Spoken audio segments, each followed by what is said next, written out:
Hey guys, welcome back to the driveway. We're on the 1 ton. I need to drop the passenger side fuel tank. We're gonna clean it. I've got a new sending unit for it. The fuel gauge is inaccurate. I don't know, I never know how much fuel I have in the tank. I think the sock on the bottom of the fuel sending unit is probably dirty. The tank is probably rusty and dirty as well. We're gonna clean it. I've got a kit that I ordered off of Amazon. It was a rush job. This was kind of I've had the fuel sending unit for months, really. I can't remember when I ordered it. But I just, at the last minute, decided that I'm gonna drop the tank, clean it, seal it, and put the sending unit in place. I only used the passenger side tank. I'll show you the driver side tank. It does have dual tanks. The driver side tank was punctured. Let me turn the camera around. I'll show you that real quickly. So you can see that patchwork right there. I don't know what type of patch that is, what type of material they used, but I put about 5 gallons of fuel in this one time, and it just started leaking. And then when that all leaked out, I actually sharpened a punch, it was a brass drift, and then I hammered it into the tank just to kind of finish it off. But the passenger side tank is otherwise in decent condition. It even still has the little skid plate on there, if you want to call it that. It's just plastic with the overspray on it. It holds fuel, I know that, but the gas gauge is like I mentioned, it's reading incorrect. So we're gonna put a new fuel sending unit in there. I'm betting it's got some crud in there. We'll clean it out, we'll seal it, and put it back in place.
So one of the main reasons that I swapped out that sending unit is because my fuel level gauge was never reading accurately. Now it is still reading a half a tank.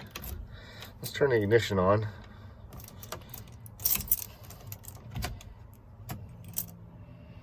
Now that was only 2 gallons that I put in there.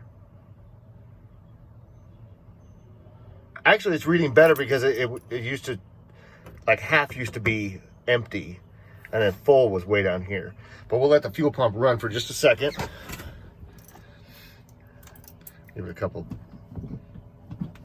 pumps, see what we got.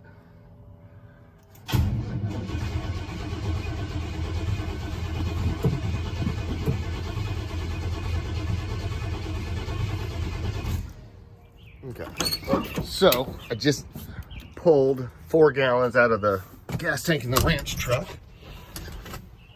Let's see what happens here. I don't think there was enough fuel near the pickup for the fuel pump to draw it out, but let's do a check of the fuel level gauge. It's going up like it should. I think I said another 4 gallons. I only added 2 before. This time I added 4 gallons, so I have a total of 6 in there now. Let's go check that fuel filter. It's still dry. All right, finally got some fuel up to the filter. Let's see if she'll start.